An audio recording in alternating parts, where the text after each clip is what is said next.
Next topic, मतलब कि हमारा नेक्स्ट टॉपिक क्या है, कैटलिस्ट। जो कैटलिस्ट होते हैं वो हमारी जो रिएक्शन होती है उसकी स्पीड को तेज भी कर देते हैं, स्लो भी कर देते हैं, और रिएक्शन के बाद में ही हमें देखने को भी मिलते हैं।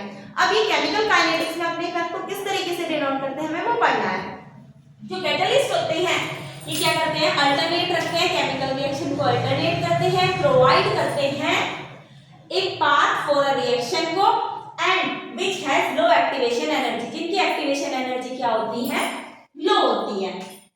नेक्स्ट क्या है, जो कैटलिस्ट होते हैं do not alter any thermodynamic property, मतलब कि वो थर्मोडायनेमिक प्रॉपर्टी को इफेक्ट नहीं करते हैं, जिसमें हमारा एंथैल्पी चेंज, एंट्रोपी चेंज और गिब्स फ्री एनर्जी चेंज आता है। जो कैटलिस्ट होते हैं does not alter any thermodynamic property को चेंज नहीं करते हैं, एंथैल्पी चेंज हो, गिब्स फ्री एनर्जी चेंज हो या फिर एंट्रोपी चेंज हो।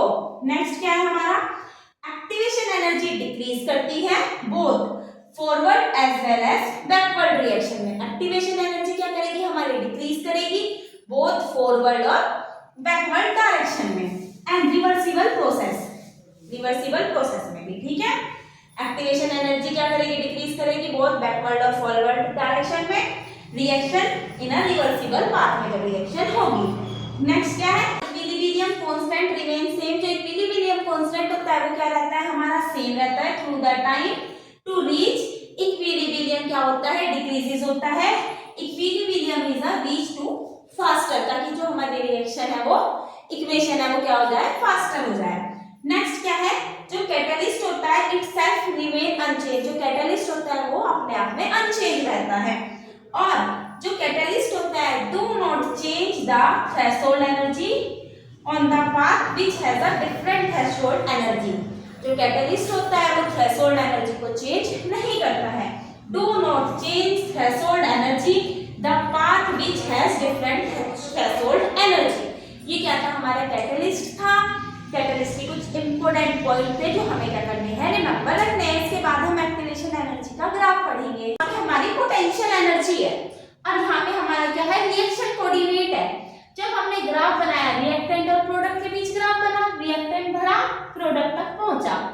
अब जो ये डॉट वाली जो लाइन मैंने दिखाई है ये वो रिएक्शन पाथ है विद अ कैटलिस्ट, जो हमारे कैटलिस्ट के साथ है। और ये जो है इतनी, मतलब कि जहां तक कैटलिस्ट हुआ, मतलब कि यहाँ तक की जो प्रोसेस है, energy of activation with catalyst, ये वो एनर्जी है जो एक्टिवेटेड कैटलिस्ट के क्या है, साथ है।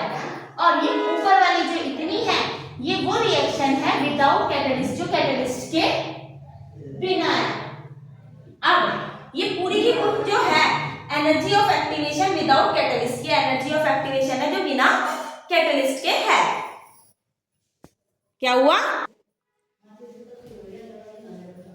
क्या है हमारे पास, पोटेंशियल एनर्जी है, इफेक्ट, ये क्या है हमारा रिएक्शन कोऑर्डिनेट है, रिएक्टेंट और प्रोडक्ट के बीच में हमारी रिएक्शन होती है। अब ये वाली जो डॉट वाली लाइन है ये क्या होती है, रिएक्शन पाथ विद कैटलिस्ट के साथ जो रिएक्शन का पाथ है वो है। और इतनी वाली जो हमारा ग्राफ है उसका जो इतना पॉइंट है ये एनर्जी ऑफ एक्टिवेशन एनर्जी है विद कैटलिस्ट के साथ जो है। और इसके ऊपर वाली क्या है, रिएक्शन विदाउट कैटलिस्ट, जो बिना कैटलिस्ट के है वो ऊपर वाली है, मतलब कि ये वाली क्या है, बिना कैटलिस्ट के है। और ये जो टोटल है पूरी ये एनर्जी ऑफ एक्टिवेशन है विदाउट कैटलिस्ट।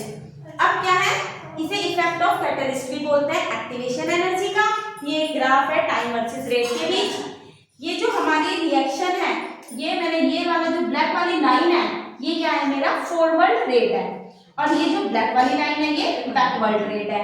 ये जो डॉट डॉट दिखाया गया है ये क्या है, फॉरवर्ड रेट विद कैटलिस्ट के साथ जो फॉरवर्ड रिएक्शन का रेट है वो है। और ये रेट है, डॉटेड वाली क्या है, फॉरवर्ड रिएक्शन है विद कैटलिस्ट। ये ब्लैक वाली क्या है, बैकवर्ड रेट है, और ये डॉटेड वाली क्या है, बैकवर्ड रेट विद कैटलिस्ट के साथ जो रेट है। ये रेट वर्सेस टाइम का क्या है, ग्राफ है। अब इसके बाद इस चैप्टर में कुछ पॉइंट है जो हमें रिमेंबर रखने हैं, फिर ये चैप्टर क्या हो जाएगा, फिनिश हो जाएगा। चैप्टर में कुछ पॉइंट को क्या करना है, रिमेंबर रखना है। अब हमारा जो फर्स्ट पॉइंट है वो क्या है, जो रिएक्शन है विद द मॉलिक्यूलरिटी, जिसकी मॉलिक्यूलरिटी 3 है या फिर मोर देन 3 है, 3 से ज्यादा है, are quite improbable in process. वो जो प्रोसेस होगी उसमें क्या होगी, इम्प्रोबेबल होगी, हो नहीं पाएगी। अब रेट ऑफ डिसअपीयरेंस होता है, उसको निकालने के लिए क्या करते हैं हम, माइनस के क्या लेंगे, रिएक्टेंट अपॉन में टाइम लेंगे, और रेट ऑफ अपीयरेंस में क्या लेंगे, पॉजिटिव प्रोडक्ट अपॉन में जितना भी हमारा टाइम चेंज हुआ वो लेंगे। जो हमारा स्लोप होता है, slope of graph for concentration versus time, जो कंसंट्रेशन वर्सेस टाइम का जो हमारा ग्राफ होता है इस इक्वल होता है रेट ऑफ रिएक्शन के।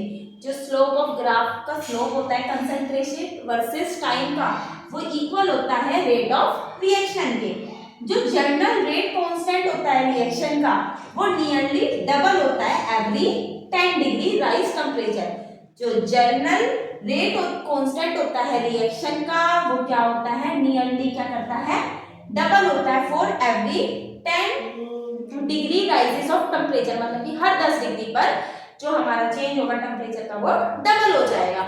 इसके बाद हमें कुछ कंपैरिजन होते हैं जो हमें इस चैप्टर में याद रखने हैं हमारे बोर्ड के लिए। हमारे जो कंपैरिजन है, हमें एवरेज रेट और इंस्टेंटेनियस रेट के बीच में कंपैरिजन याद रखना है, ऑर्डर और मॉलिक्यूलरिटी के बीच में, rate law and rate constant के बीच में, रेट ऑफ अपीयरेंस और रेट ऑफ डिसअपीयरेंस क्या होता है ये T 50% और T 100% के बीच में, एक्टिवेशन एनर्जी और थ्रेशोल्ड एनर्जी के बीच में, ये कंपेयर करने के लिए भी आ जाते हैं।